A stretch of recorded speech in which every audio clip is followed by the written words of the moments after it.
Toffee TV, it's the final word. Everton versus Leicester. A bit of a mad game, Bass. A bit of a mad game. I was worried going into this one. Just generally worried. I turned up in shorts, which wasn't good. That worries me. It was warm when I left the house. No, it won't. I was warm. Did you not look at like what the weather's going to be doing? No, because I don't look at what the weather's going to be doing. I react to what's happening in the sky at that time. Well, and there was sun. And by the time I got to Goodison Road, it was all gone. I mean, I wasn't the only one. There was a lot of people. I've seen a few. Yeah. Very, very cold, and I was one of those idiots. Yes, and I got there quite early as well, which meant I spent a lot of time in the cold. I was just in break. Schoolboy era. I was in break. I looked literally a schoolboy. Like a schoolboy. Like a schoolboy patting the beard. I embraced it. Nowadays. Yeah. Yeah. I was just embracing it. I was embracing the good time feeling of being at Everton. That's sun. That's great. Fan you don't zone. have to wear shorts. Yeah. I didn't put my shades on at least. Kept them in my pocket. Because I couldn't. I would have looked really, really stupid. Already. No, but everyone was wearing them. Everyone wasn't. I saw another person. No, the problem is that you sit in the Bullens, yeah. So you get eternal shade. Yeah, it's freezing anyway. So that's the problem. You walk in. There's a fella sits the row in front of me about 6 seats away. Looks like Nuke of the North. He's got whatever. He's got his coat on and everything. It comes here, full bear or whatever. It'll probably be some amazing. It's like that. I don't even know what he looks like. I just see him. It can be gorgeous, and I just see this. It's amazing. He's never getting caught out with the weather. Never. He might be too hot sometimes, but I think he takes that because he thinks the other 16 games, I'll be just right. There you go. But it's an average. Yeah, he works it out over an average. Playing on the average, which is I mean that's a way to live your life. Yeah, I mean, start lineup was pretty much what we thought it was going to be. I mean, obviously, you wanted John Joe Kenny in at right back, and after 10 minutes, I really wanted John Joe Kenny in and Holgate playing at centre back. But yeah, it's good to have Snidland back. Didn't look 100% fit, but did enough during the game.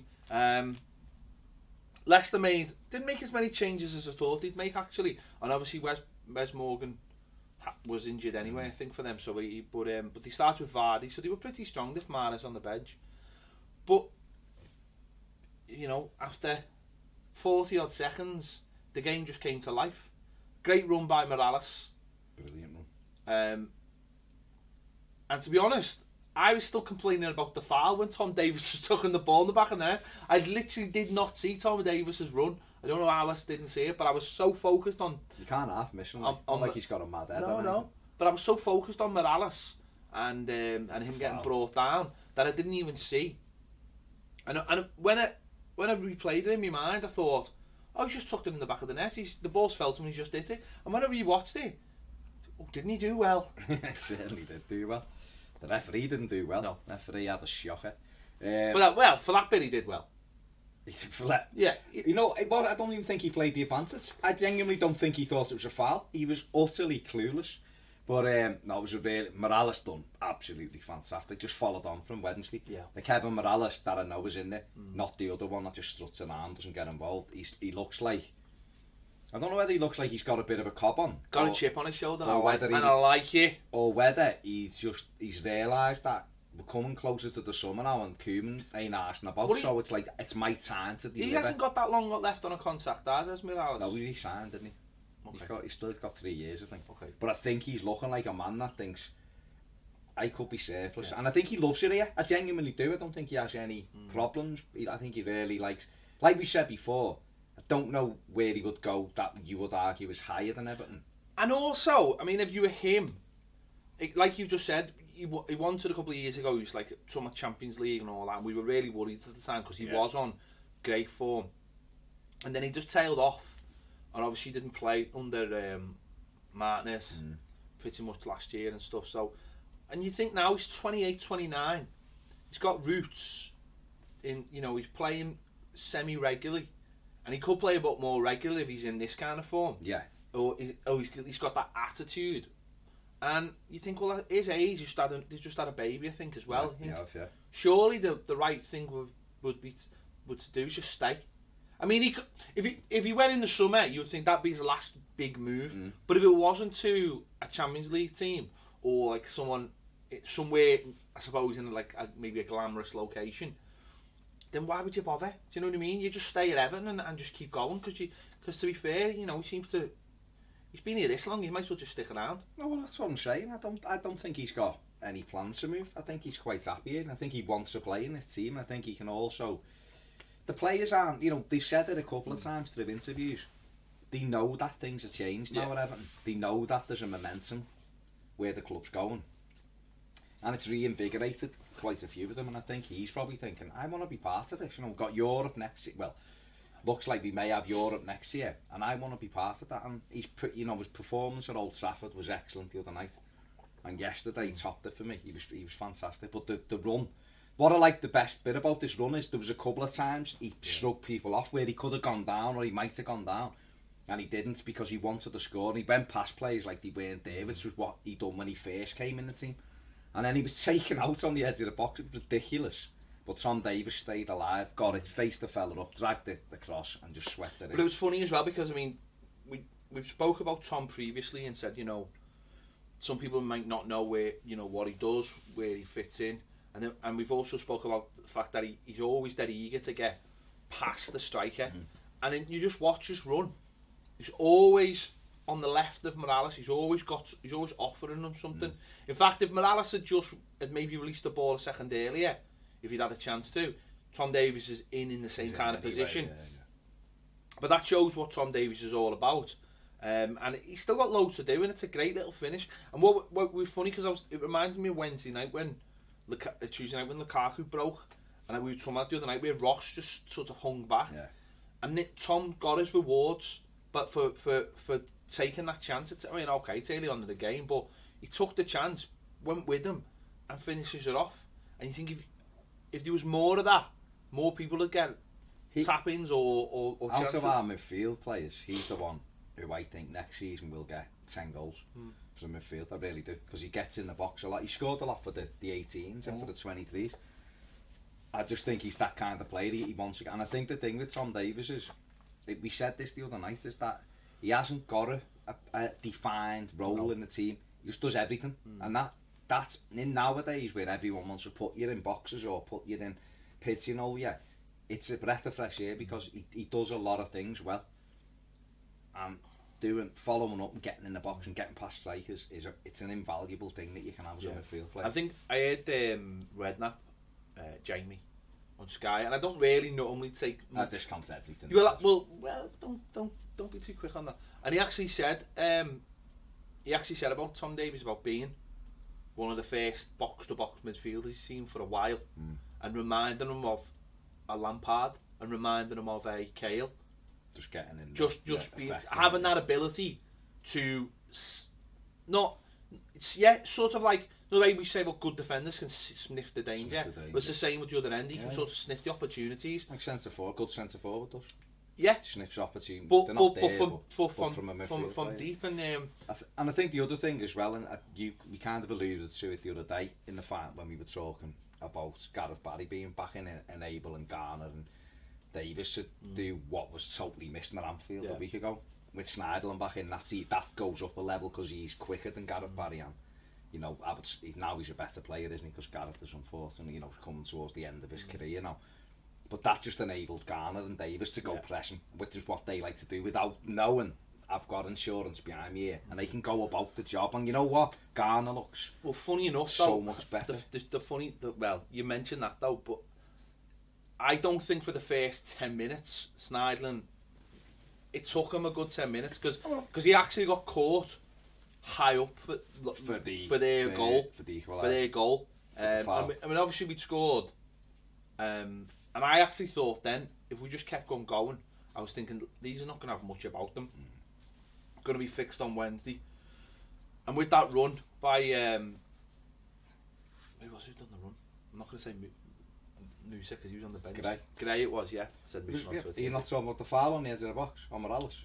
No, but because it was a foul. No, but forget about that. The fouls happen. No, it was a bad ref. The reason why I'm not going to let it go is because he'd let you know, when it was Amati dragged Morales down for the goal, he should have been booked. Yeah. Right? And he didn't book him. No, he didn't book him. So we've got them penned in their own box for that opening first 3 or 4 minutes, which is unlike us, really.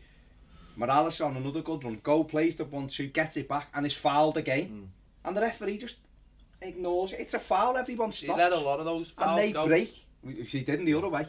No, but Sneijderman actually jumped in on one, and he was really high up the pitch, wasn't he? Jumped in on one, and they're breaking then. And I said it on me instant reaction. It's a thing that annoys me about football, modern day football, is that, and this is why I love Mo Besic, because if you should see a player running at speed and you know there's a break on and you're on the halfway line and you've got plenty of cover behind them, just snap them. And it's too early. Then they picks a yellow card. Then they score. But we've still got 11 men on you. I just think, I know what you're saying. I think last 10 minutes, without a shadow, end them. Just drag them down, dive on his back, do whatever you need to do. And it was too early. But a couple of players had the thing he could have done as well. I think it's Holgate. No, I know. Let him run Holgate should have been the one who done it. Holgate should have been the one who done it. I just think, I thought you were saying Sneijderman. No, Sneijderman missed. He missed the ball and they were away. But Sneijderman, Holgate should have been the one for me who just, not snap him, but just grab him. But then it's a booking. Do what like Barry did the other night. It's a booking. Just put your body across him and stop him. And if the referee deems it a booking, well, it will be, won't it? Not if you do it. I think the way Holgate was running after him, I think the only thing he could have done was clip him. I just think a couple of players need. It's on the halfway line. You have the chance to do exactly, that's what I'm saying. It's in there. Then the ref it's before the. That's what I'm saying again. Someone sniffing out danger. That's where I suppose his experience, and that's where probably Barry gets most of his yellow cards now anyway. But it's sniffing out that bit of danger and going, you know what, I'm going to hit him high enough. I see it all the time when players break, and I just think, hit them now, hit them now. Don't let them get that head of steam where you can't touch them, where they can weave. And what happens is, because it is a break, Jags is over in the middle. He's to blame. And Slimani's just got all the time in the world. No, I know, but that's what I'm saying. If you hit him high and hit him early. If Ashley Williams is alongside Jagielka doesn't go there. Jagielka wouldn't have ran after him. He ran after him because I think, and this is no disrespect to Pennington, I just don't think he's ready. I don't think he's ready. He got better as the game went on yesterday. He did. But I still don't think he's ready. And I think the reason why I don't think he's ready is trust. I don't think any of our I don't think the players trust him. But also, when Luckman came on, when first few games, we give him the ball with 4 or 5 men around him. You watch it again as they're breaking. I think Vardy is offering himself up and Gray's running. Slimani's here. Jagielka's got 1 man. If he stays with Slimani, Gray's getting closed down anyway. He's not finishing with a shot. Jags runs over to try and double up with Pennington and just leaves it. We're screaming Slimani, and Jagielka carried on running, and he's on his own. And then I think the keeper should do better. Oh, I think it's a good finish. You watch it again. They'll just slides him under his legs. No, but if you're a striker, he just takes his time and picks a spot, and I think it's a good finish. It is a good finish. But I'm just saying, I think Joe could have done better with it. It's a sucker punch. It's a nice break because we'd started the game so well and it took the air out of it, and then that encouraged them because again it was a bit like the cup game where you're thinking are these arsed, but then if you encourage them to be arsed, then they're thinking, oh, we can affect this. They'll come and have another go, and I thought what was good about this goal for them was how much of a nuisance Vardy is. He's a horror, but you'd love him in your own team because of the way he just doesn't allow anyone to settle, does he? He's a one-man strike force that unnerves 3 or 4 defenders at once. It's probably the one thing we have a go at Lukaku about is that he doesn't. For one man, he doesn't unsettle enough people by his running. Whereas Vardy does, he's just horrible. And as soon as he got that ball, he knew what he wanted to do. He knew he wanted to hit the deck. And Pennington just fell into the trap straight away. Well, he should have dealt with it and he didn't. Yeah, well he should have because he got caught on the ball anyway, didn't he? Just leave the ball first time and smash it away. Just take no chance. First 10 or 15 minutes, just empty the ball. Comes down, put it back in their corner. The least dangerous position on the pitch. Let the game settle down. He didn't. He hesitated. And then he ended up missing it. And then Vardy picks it up and faces him up. And then he couldn't wait to go down. The referee balls it. He went down. And before but again, he let him cut inside as well, which, the lesson should have been learned last week. And then the freak. I still don't. It? I still don't know if it's. I still don't know. It's a cross for me. No, but I still don't know if it's. Oh, you got to play in the keeper as well. No, I still don't know whether all right, whether it's a cross, let's just say it was meant, but I still don't know whether it was just a really well hit shot or the keeper's at fault. But what I will say is, I didn't hear anyone complaining when Rooney scored his goal against Stoke. Everyone just went, what a goal. Now, I don't blame him. I've watched it again. It's right in the top corner. I don't blame him, but it was a cross. Yeah, it's fair. Not it. That doesn't matter, does it? No, but I'm saying he's just hit that back post. But I said I'd fancy, and I'm kicking myself today because against me better judgment on Saturday, I had a little goal at the National, which I never do. Didn't do anything. But yesterday I'd had 4-2 all day, and I said to the lad next, I reckon 4-2. And if you put a 5 on, I was like, nah, I'm crap with the bets. I'm fuming. But what I was going to say was when we went 2-1 down, I had no doubt we'd win the game. We're just so much better than them. They're grim, and we're so much better. And people were worried, and I don't know why. Talking to people before the game yesterday, like, these have won a few on the run. I'm like, do you realise who they're playing them? They're playing Everton, who were amazing at home. And that was the best thing about yesterday. We went 2-1 down, and we just carried on. I was more worried because... I thought we'd get 8 or 9. I was more worried because I thought they'd play actually more squad players who didn't really care. Do you know what I mean? I don't think they've... Listen, I don't think they've got... They can affect it. If they could have played 20 players, we'd have still be... But for that first 10 minutes, though, they were very carefree, weren't they? And I think that, and they were very carefree towards the end of the game when he made a couple of subs as well. No, but that's what I'm saying. Yeah. It's that, and that's where we were carefree in the derby at 3-1. Yeah, we had our best chances. I know exactly. But you're right, because once we went 2-1 down, we just took stock. Can you imagine 12 months ago? No. Well, imagine we'd have gone. Put the pitch out, didn't I? We'd have gone 2-1 down after taking the lead in the first minute, and 10 minutes in, it'd have been. Bedlam. Can you imagine what the last 10 minutes would have been 4-2 up? No, but that's what we didn't have got 4-2 up because we might have. It round the back. No, but to be fair, we worked our way back into the game. We did. We didn't do anything fancy. We didn't do any. What we didn't do is panic. Yeah, we didn't go chasing. Because I believe now, and the crowd were excellent because we sat there. Probably, listen, if that would have been November, people were edgy. You know what I mean? Yeah, you would have in your bathing shorts. I just thought everyone just went, no, hang on, we're really good at home. And the players we've got on that pitch, we'll turn this round. And the players, Schneidlin then came into it, started getting his foot on it, and he was changing the play. Every time it came, he changed the angle. Baines got on the ball an awful lot, and we were dragging him out of position. And I think they kind of just went, we're under the cosh here. Because they were chasing shadows in the middle of the park. I think the players have earned that. They've earned that right from the crowd and from themselves, from each other, just to be patient. And you're right, there was no panic. They worked their way in it, and I think as well at that point, being 2-1 up Leicester, they probably thought, we'll just sort of sit on this now. There's no point chasing the. I mean, they could have hit us on the break if we'd allowed them to, but we didn't allow them to, and that's where I thought actually the likes of Pennington got better because what he started doing was winning his own battles without doing anything stupid. Like you just said, he learned from the fact that he should have just put his foot through the ball. So what he started just doing was, anytime the ball was in the air, was just winning it. And that was his battle won. Yeah. And that's all he started to do. That's all he had to do at Anfield. And that's all he had to do. And that's what you have to do as a young kid. But it's like a double-edged sword. That'll come with more games. Because he'll calm himself down. But also, I'm just not sure if he's ready. But he did get better and better. And like you say, not on with empty in it. Not on no. He's not a footballer. The manager doesn't have any problem with it. To me, he looks like a young Jags. That kind of mould. That I'll get my body on the line. I'll win headers. I'm brave. So Holgate's the footballer.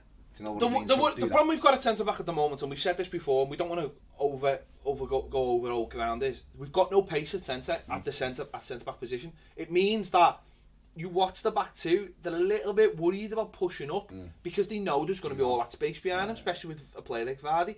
So they've got to manage it differently, even though Jag still fancies himself to go on mad runs, which I've seen him do at Old Trafford and the other day. But you can't, you've got to, so I suppose that takes there's a little bit of that fear there. But I thought Pennington got much better during the game. He won his battles. Started winning it. He started simplifying it. He just giving it to people. I think Snyder helped them out a lot by getting closer and getting deeper. Half particularly had to. But it did. But then, I mean, cross of the season. Yeah, I mean, unbelievable. The biggest compliment I can pay it was Beckham-esque. It was Beckham-esque. It was round the corner. It was put in front of the striker, so the striker doesn't have to do anything other than just put his head on it and have it goalwards. Brilliant one. Just superb, and yeah, I'm sure a lot of people were looking at Lukaku's response to scoring that goal, and like, oh bloody hell! But I couldn't care less. He didn't do anything. He just like sort of just went. The rest, didn't he? Yeah. 2-2. I suppose it was all about the cross, wasn't it? Yeah, the cross was absolutely. The cross was the goal, wasn't it? Rondon, great to run in and put his head on it, but the cross, when you hit a ball like that, unbelievable.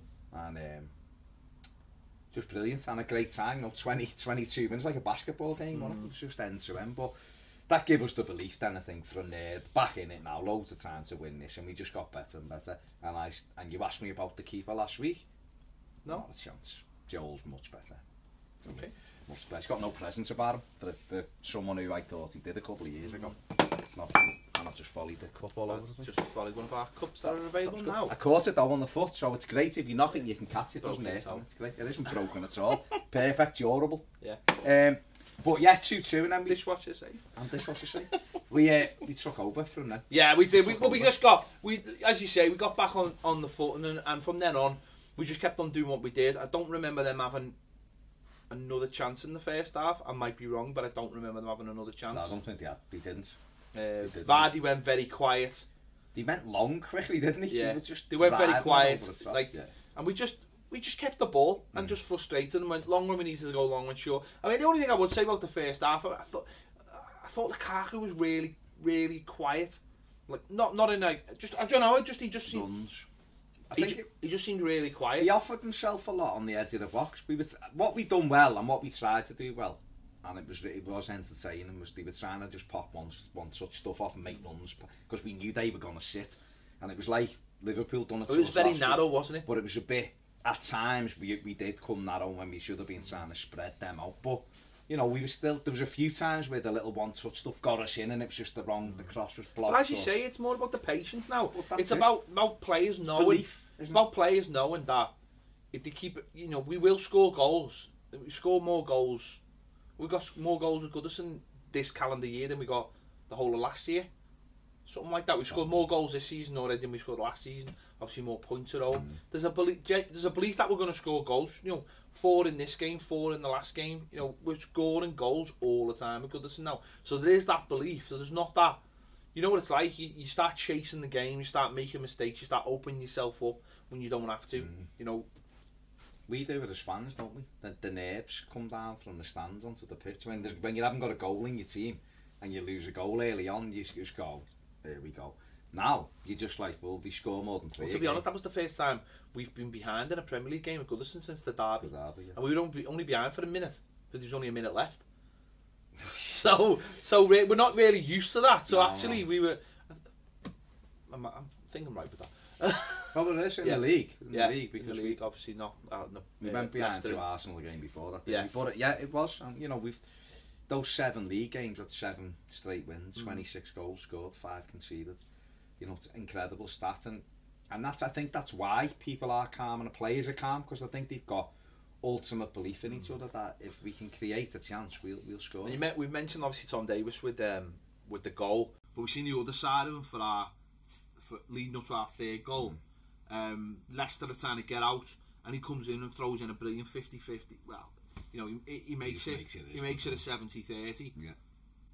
Again, something you don't see that much. You don't see sort of a lot of players throwing those kind of tackles. You don't see young players throwing those, and if they do, they're a little bit more over the top and violent and sort of get sucked into the game. But it's a brilliant tackle, and what he did with the tackle was he stopped Leicester breaking and suddenly put us on the break, turned it round. Ross tries to go round the goalkeeper, a little bit cavalier for my liking. I think he should have made absolutely sure and pop it in. He lets Kasper Schmeichel get something on it by not going. He should have took another touch. Yeah, by not going clearly round them, and obviously from the court. But it was weird because it felt like it. I don't know. I just got this feeling that it didn't matter. We were going to score anyway. Yeah. Like and Jags just gets a dead clean header on it. Something which we don't do. You know, and that's great that because how many times have you been at a game and bemoaned a moment where, we've only reached... I mean, first game of the season, they'll fail against Tottenham to make it 2-0, and you're thinking... If he'd have slotted but when it happens in the game, you sort of go, if only you'd slotted that, how different could have the game been? But instantly we get a goal and that's it. Half time, going in 3-2, you don't even have to worry about that. All you're thinking is, well, you got the corner to get there. And but brilliant, 3-2 up, going to half time. We come out second half. Brilliant said that, though. No. Well, I'm going to come. Okay, all right. There's a narrative. Okay, yeah. We come out second half. It's all us. Again, a set piece. Jags in there again. Falls to Lukaku, who gets the second goal. Now, these set piece goals are not supposed to count.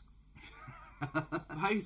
Now that's 4 in a week. Thank God the Belgian manager was at the stadium because he would have been tearing his hair out. As he still spat his tea out. Oh, he wouldn't have been happy. That's 4 set piece goals in a week in 3 games. Yeah. With Pennington getting 1, Jags getting 2, and obviously him setting up the one for Lukaku. Yeah. Now, when that other fella told us that they didn't matter and there's no point practicing them, and it just makes an absolute mockery because we've seen big goals scored from set pieces, and not only are we getting better at scoring set pieces, we're getting so much better defending. The way we defended against Palace, the way we defended against West Brom, we're getting so much better at defending these set pieces now. We were until it's your come on. Well, I mean, but we. No, they're gonna get the odd one, aren't they?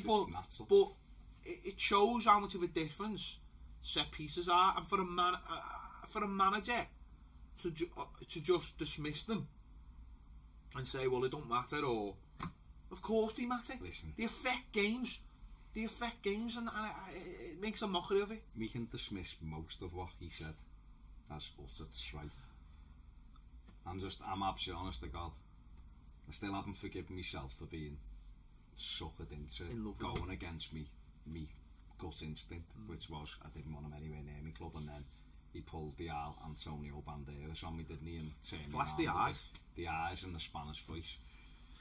And he's a charming, engaging man, but he talked bollocks, and it was proven, and I'm just delighted that he's nowhere near my club. Graham Jones would be having a field day though, wouldn't he? Oh, I'd love set pieces. He'd have a bad back by now. Oh my God, up and down like a bride's night there, wouldn't he?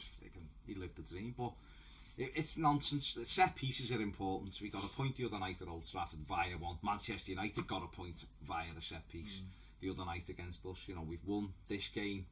The third and fourth goal in this game from the set piece. Leicester scored their second goal from a set piece. To dismiss it as why practice and all that is just utter nonsense. Because otherwise, all you're doing is when you get a corner, you're just kicking a ball in and hoping something's going to happen. 7 years. Do you know we did that for. No, I know, but Moyes did practice set pieces. We just didn't have very good people at taking them. We have Leighton Baines. I just don't think we have very good people at getting on the end of it. More like it. But I think movement, isn't it, more than anything? Well, it's a vital part of the game, isn't it? It's a vital part of the game. You've got to have. Why would you cut your options of winning a football match down? I don't understand it. The same way when they say they don't practice penalties, you're training, you're there. Why not? Go and practice, spend 10 minutes, 3-4 of you after it. And also, the goal against Liverpool and the goal against United and Lukaku's goal were all quite similar. It was a ball in. It was a centre back. And Jags is the same actually. Jags gets it straight in. Someone attacking it and getting some kind of movement in that keeps the ball alive in the box. And the fourth and falls to Lukaku. But for me, I think the bigger thing about this is that it proves. I mean, you don't need much more proof. You look at the way we've played. You look at the wins we're having. What it proves is that real work is happening on the training ground, and it's not a case of going through all these sort of drills and when you see elaborate free kicks or elaborate offside traps or elaborate ways of playing football. What it shows to me is that nuts and bolts basic defending coaching is going on at training and actually working, and I think that's a huge plus point. That if anyone thinks that, especially this time of year, that the players are just turning up to training and having a little bit of a light session and having a couple of games of footy and all that. No, they're not. They're actually they're actually working as hard as they are on the pitch, because that was that was Koeman's first thing when he came in. You train as hard as you play, and that's where you get the results from. That's what I mean.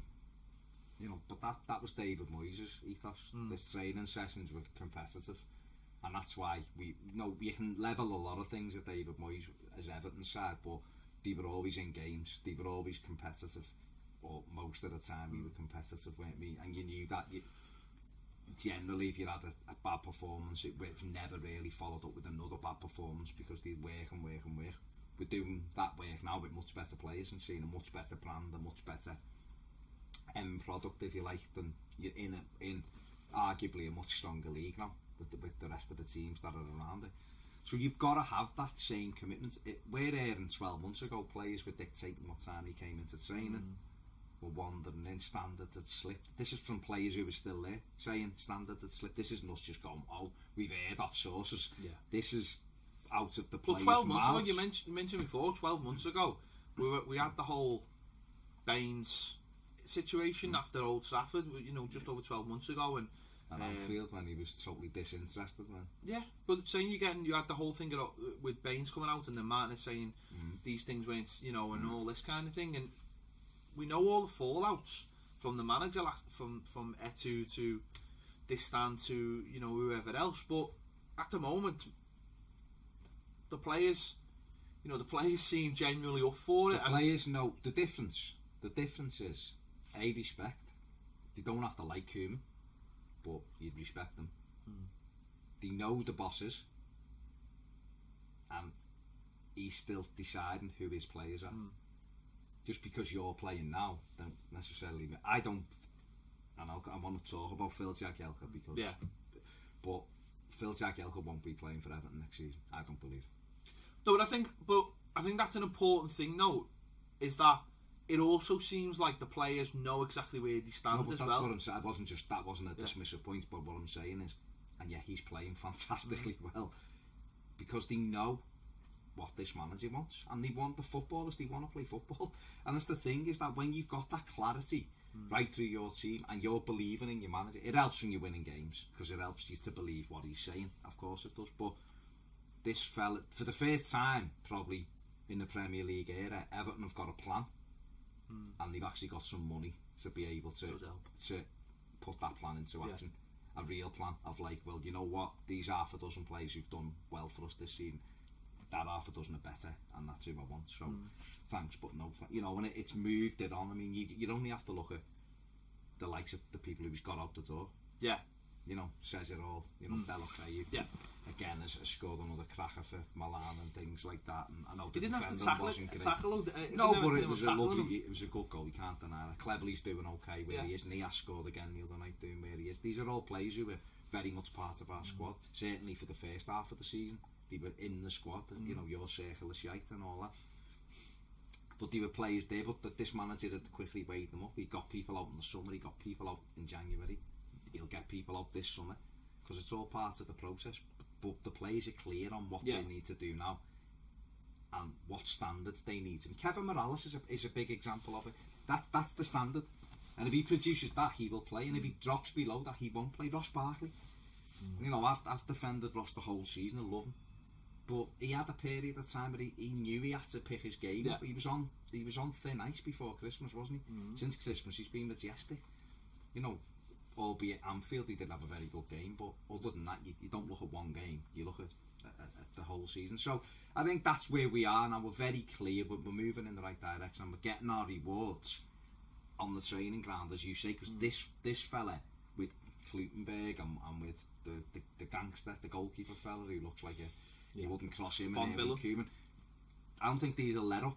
I don't think there's any let up, and even after Arsenal, there won't be any let up. They're given the period of time between finishing the season and starting again is shorter. He shortened it again, I believe, for this summer. They all have diets and training programmes, and they better come back fit because he expects you ready to kick off at 100%. We sat here and we were like, why is he saying they're only 70% fit when we kick off the season? They're 100% fit now, and you see it. No, yeah, I mean that's it, isn't it? It's just, I mean, the main thing is that they're all his players, and the thing about Jagielka was, I mean, obviously he didn't have it. He hadn't played for weeks, as he basically was told that he wasn't going to be one of sort of his one of his 2 starting centre backs, really, for good reason. You know, it sort of fell off a cliff. Yeah. But he's come back into the side. I think the main thing is he looks refreshed for a start. I mean, loads of people like, oh, you've written him off and all this, but what he looks like, he looks refreshed. He's 35, whatever he is. Yeah, he looks refreshed for a start, and he looks on it, and he looks like the leader, which I think is a massive thing. If you go into a side and you're a centre back and you've been used to being the leader, and then you get someone put next to you who's a leader as well, it's almost a little, not fractious, but when you're playing, you've played. It's like, especially if you're the person who gets everyone out, or you're the one taking them up the pitch and all the rest of it. If you've got someone next to you who wants to do that job as well, it can be a little bit like, well, where do I fit in with this? So, but he looks now like he's leading the team again, and he looks, as I say, rejuvenated. And I'm sure there'll be people out there going, give him another year and all that. Let's just let him play and let him enjoy it. And he's getting goals, and it's great. What is good about it is that we're seeing the old Jagielka, the 28-29 Jagielka in a way, and that's great. And if this is his last season at Everton, we're getting positive memories of him finishing. Yeah, I do love him. I've always loved him. He's been fantastic for us. He really has, absolutely brilliant. And if he wouldn't have snapped his knee before the 09 Cup final, who knows what would have happened, because he was as good as anybody at that time. And I still think even last season he was brilliant at the start of last season. He started the season okay, and then he did, like you said, fell off a cliff a little bit. But I don't think we were playing well as a team at the time, no, either. I don't think the goalkeeper was playing particularly well. And what's happened is he's come back into the side, and we've got a bit of form, and he's just come in. What he's doing better is he's just clearing his lines.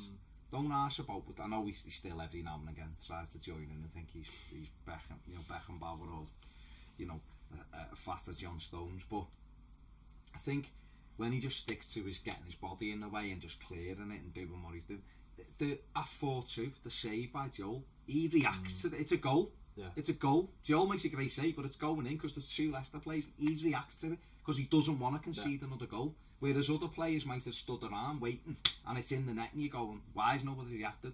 And that's late on. It's 88 minutes. Yeah. He's still alive for it. And I think you're right. I think he's come out. And I think what it's probably done is, for the first time in his Everton career, he ain't been the number one. Since he got in the side, when Moyes bought him, he was a little bit in limbo. He played midfield with Derby and horrendous and all that. When he got in at centre-back, he made it his own. He was first choice then every week. What would Jagielka do and all that? And then, so that it's been a long time since he was uncertain. And we know that he had chances to go in January, and Koeman didn't really want him to go.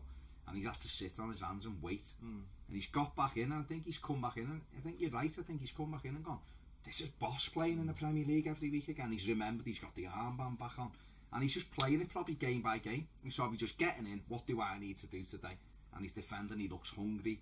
And he's been absolutely superb. I gave him man of the match yesterday, and that was even given I blame him for the first goal, but for the whole game he led, and he got us the key goal, which was the 3rd goal, and then assisted for the 4th goal. He looks like he's enjoying it, and he's doing. It's all basic to him. So it's nothing. He doesn't have to do anything fancy. The other thing, got Snidel in front of him. The other thing, which is a bit mad, we've said this before. He almost looks better as the left-sided centre-back, because I think he concentrates more. I don't know why.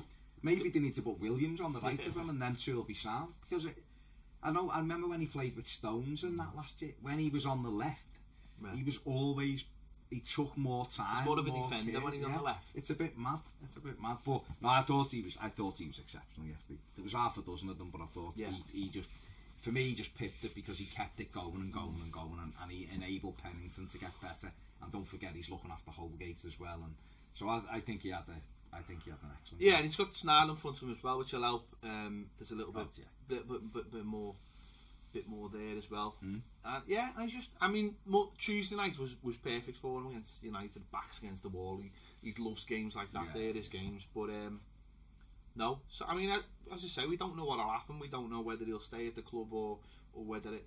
I think he'll go, and I think the reason why I think he'll go is because I think he'll want to play. Yeah. And I think Ronald Koeman, I think Keane looks positive. The stories coming out of about that one looks positive. I don't think that'll be the end of it. I think he'll want another centre back. I think we said last week, didn't we? I think Ashley Williams will be the one that stays, and I think Jags and Funes Mori will potentially move on, and then it'll be Holgate and Pennington will be the backups to Galloway possibly the as well. And Brendan Galloway may come. He may be the left back up. He may be a centre back up. I just think, but like you've just rightly said, you know, I want him to continue this form now right till the end of the season. Give Koeman something to think about. Give Koeman something to look at and go, okay, we've got the Europa League. We've got, you know, we're in a lot of competitions. His experience might help, and Jags might go, you know what, I'll be part of the squad. Yeah. But the other side of this, though, Jags might think to himself, I could still get 30 games out of this season, and if does my body want to be playing every week for a struggling side where I've really got no affinity for the place? So I suppose there's all those things to consider. And if you put your family and all that, if you put a centre back next to him who's quick, again it gives him another 12 months, because look at John Terry. Exactly. Look at. I know Distan was quick, so his pace got him out of a lot of stuff, but he was still playing at 38. Yeah. Jags could say, well, you know, I play next to if Keane does come in, say he's quite quick, Keane, he's big and strong. He might, you know, Koeman might go, he's Sam, it's someone who's got a little bit of legs next to him. So yeah, I mean, you know, we could. It's an easy win, isn't it? If he's happy to stay and be in the 18, Europa League, League Cup, FA Cup, you know, and the odd Premier League game, he might be more than happy to stay. Yeah. So. To be honest, we finished. You know, you mentioned the little scare we had there with Joel making the save and Jared cleaning up. It was a brilliant save, but we finished the game pretty comfortably. I mean, as I say, they made the sub with Vardy going off and Mahrez. And Mahrez was a slightly different challenge, because obviously Vardy wants to go past the defenders. Mahrez plays in front of them and wants to stand them up and get stuff in the box. And they brought a show on, obviously, to be a little bit more physical and go a bit longer. But you know, we seen it out. You know, I think Lukaku had a couple of chances maybe to get his hat-trick. Yeah, he slipped on one, didn't he? He slipped on one where if it wasn't on his hat-trick, you'd probably be saying, because there was other players in the box, but Morales should have put him through earlier on one as well. He hesitated, and then he gave him in. He had to try and face him up. But we had a couple. Ross had a shot with his left foot, the keeper saved. Kev had one. The only thing missing from Morales was a goal yesterday. You know, a couple of assists, played really well. So, you know, we could have extended. We could have won 5 or 6. Yeah. They could have added maybe another goal. What do you think of obviously Ross's overall performance? Because obviously the cross for the goal was fantastic. Thought he was very good, very good. Thought he was again. People who have a go with Ross Barkley, just sit back and watch the game properly. Even if you watch it again when it's finished, just to have a look at how much he influences the way we play, the balls he takes, the position. What he was done brilliantly yesterday was he was waiting and he'd draw 2 of them in and he'd just spin away from them and open the whole picture. Thought he was fantastic. It's just. But again, there's times that he. Yeah, of course. Yeah, I watched that. I said this on me. Maturing. I said this on me instant match reaction. The different he's often compared to Dele Alli, isn't he? Like, and I think there's no comparison. As a footballer, Ross Barkley miles better than Dele Alli. Decision making, Dele Alli is better. And what Dele Alli does, he plays more instinctively than Ross, and that to me is the difference between the two. I watched this goal on Saturday against Watford. He just pops one off, gets it back. He's looking, there's not really on, he hits it. Where Ross would be stepping, stopping. Shoot more, take more chances. Do you know what I mean? There was one that fell to in the box in the second half. Yeah, it was a lovely little move. It was when Lukaku did the back heel to Holgate and he went round. He should have just smashed it first time, and he took a touch and then there's no space. Ali would have just passed. That's where he needs to. That's where he needs to learn. That's like the last thing. His decision making is still not. It's not there. And I think Dele Alli's is. You just said he's instinctive. Yeah. I think that's. He's almost. That's almost confidence in your own ability. And I think that's what does. It's arrogance. I think that's what does. That shit's got to stop. Yeah. And all that crap. I think that's what does separate them at the moment. Yeah. And it's Dele Alli just. It's like being a whirlwind. He's just come off Milton Keynes, He's done amazing, to be fair. And he just does what he does. He's brilliant. He's goals. I mean, and people who say they can't play, you could easily play them in the same players, team. I've said this before. You just put if you put Morgan Schneiderlin behind. Now, if you put a good defensive midfield player into I'm not asked about England, but in an England setup. Yeah, as long as it is just England. Yeah.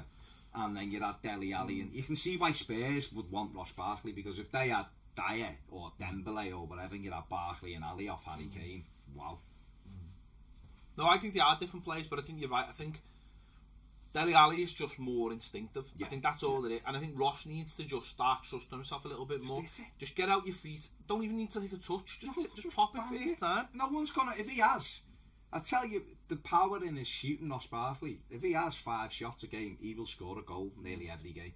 Or he'll certainly have to work the keeper, because he's got that much power in his shooting when he connects. Too often, Rom does it.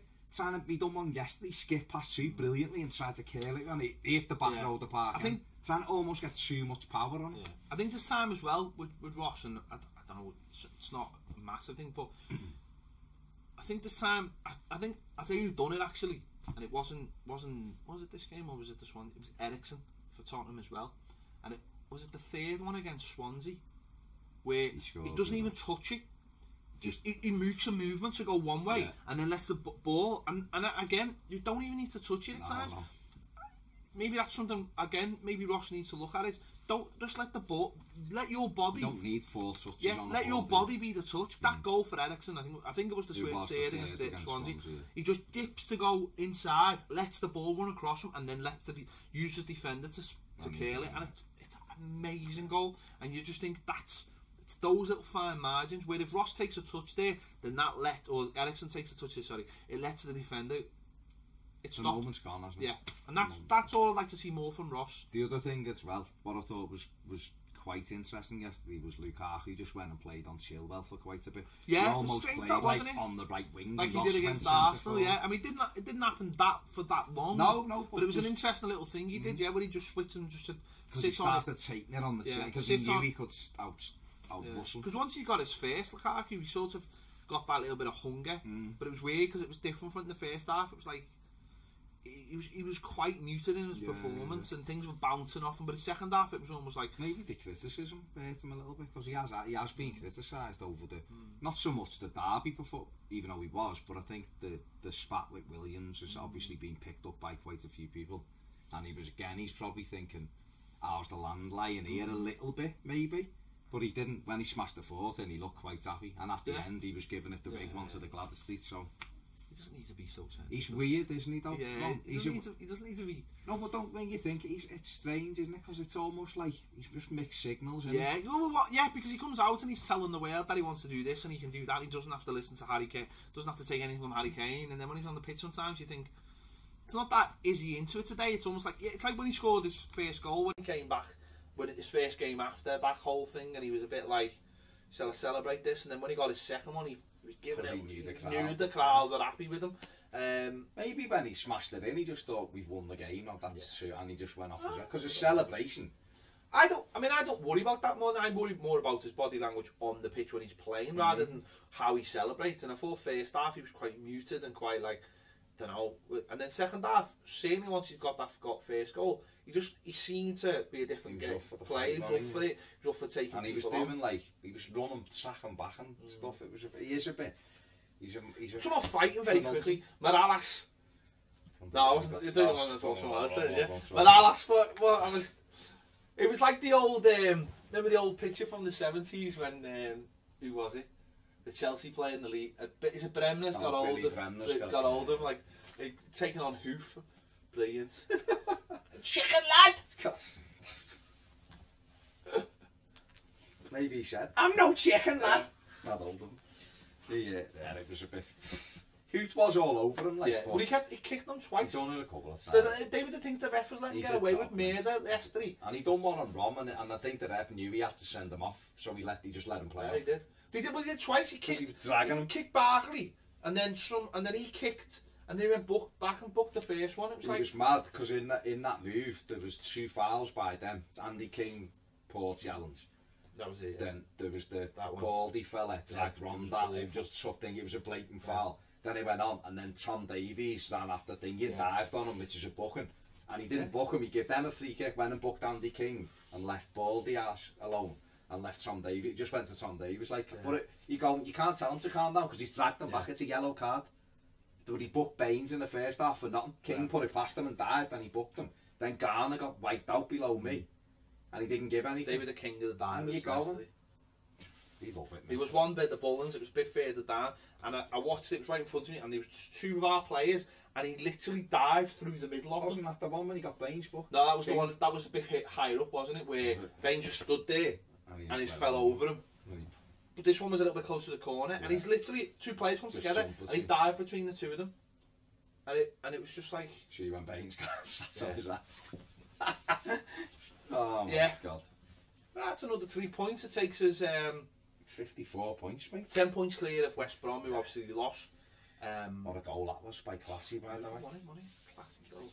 So what you're thinking is, I think one more win should really cement 7th place. If we lose 11, they need to. Basically, it's 11 points, isn't it? So it's 4 wins out of 7 games. Is it 7 games? 6 games. So it's, West Brom would have to win basically 4. No, we need to win 5, and we'd lead. No, but I'm saying if we lost every game from that end of the season, they need to win 4. So if we win one more game, they've essentially got to win 5 games out of 6 to catch us.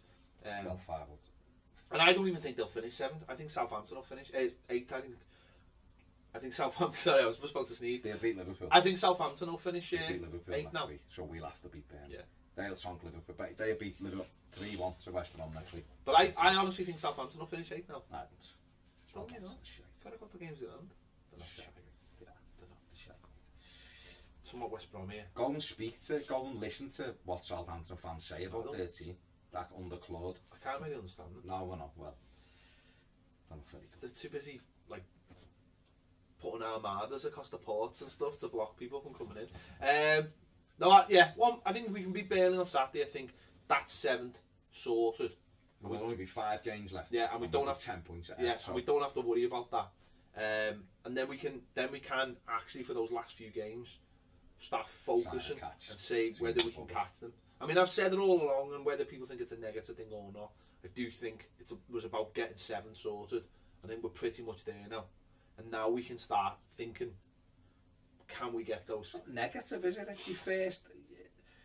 Is that, you know, his objectives when he took over, he said, was getting Everton to Europe, right? And at first, when you look at that, you're thinking, you're talking top 5 or 6 there, because things have to fall into place for it to be 7. So that was his aim. So I thought he was already, he was almost risking people saying he's failed by saying that, because it wasn't like, well, we finished 11th for 2 seasons on the run, so we need to improve that, which was, you know, and we've quite clearly improved it, because it looks like we're gonna finish in the top 7. I wouldn't rule out 6th yet, because even though United won, you've got a lot of games, and Mourinho even said yesterday we'll never give up, but the Europa League is looking more likely to be how they get in the Champions League now. So we just got to win our games and see what's what, you know, because I personally think Arsenal will win. Yeah, they'll have it. They're gonna win. They'll have their spree. If they beat Palace tonight, they will win every game. Yeah, they'll have their traditional. I still think they'll catch Liverpool, Arsenal. I do. I think Liverpool have got a pretty easy run in. But then again, they've got to win. They'll get. But they're better against the better sides. Liverpool, yeah. But what I mean, Liverpool's Liverpool. But I just think Arsenal will get that momentum. So it's whether we could catch them. I think they'll win probably every game we play virtually now, apart from us. We've just got to do our got to win. Burnley obviously Saturday's the first, you know. First of next test, isn't it? You know, the next one. If we get 3 points there, then I say the game. Go to West Ham, who are poor. Let's be honest. You know, we've got Burnley, West Ham, then obviously Chelsea will be a tough one, but at home I fancy us against anyone. Then we go to Swansea who have almost come off their purple patch now. And then we got Watford at home, who look like they've thrown their hands in more or less. You know, but that'll be the second to last game of the season. Their last away game. They won't give. And then we go to so we could easily win 4 of the next 5, and then you're talking 66 points with Arsenal. 67 points with Arsenal to come. So shit, it's Flint Mega Bowl last game of the season. You know what I mean? But Get that reference. At the end of the day, it's one of those things. We've just got to finish the season as strongly as we can now, and like you say, but Burnley's the next one. I think we will, because Koeman won't allow them to slack off. He won't just say, lads, you know, get this. You know, we'll start sailing it down. Well, if we finish sixth, if we could finish sixth, and I know it's still a bit of a mess because United have games and the round area, isn't it, in the Europa League? Yeah. So that's a big incentive, isn't it? Sorry, the round later in the Europa League. Yeah, so because if otherwise if we do finish the end of July, and everyone's pre-season will be start earlier. So it's up to everyone to, if he wants, say, lads, want another couple of weeks off? Get yourselves to sixth. I don't think he says that. I think you're in anyway. But if you want to be a little bit, you know, we don't want to be playing any Albanian farmers. What was with the Albanian farmers? The ones that beat West Ham. Astoria or whatever they were called. Yeah. So who knows? But no, another home win. Yeah. Fantastic. 7 wins. Is that if we could beat Burnley, we'd break our record for winning the most home. Don't talk about records. No, records are there to be broken. Let's not talk about records or anything like that. Let's just approach the game. Mason Holgate hat-trick, that'd be a record. Just approach the game with the normal. Listen, we go again. You're gonna have to get. You're right, and I'm the worst one for him, and I'm always like that. But at some stage, your mentality has got to change, because if we're gonna be winning titles, which we are, we're gonna be breaking a lot of records. Don't fear the record. I don't fear anything. Apart from winless Burnley coming to Goodison. Thanks, Baz. You just literally just. All I've said is what every commentator is gonna. No spanner, no spanner. Oh, over at half 3. 3-0 by half 3 on Saturday. Lukaku hat-trick. There you go. Right, let us know what your thoughts are in the comments about this game. It was cold. That's all I know. It was cold. It was cold. T-shirt and shorts. T-shirt and shorts. Nice one. Nice one. But you know, we got 3 points. That's all I'm asked about. He's cold as I want. As long as we get the 3 points, that's all I care about. Yeah, let us know in the comments. Thanks for watching Toffee TV. We'll see you later.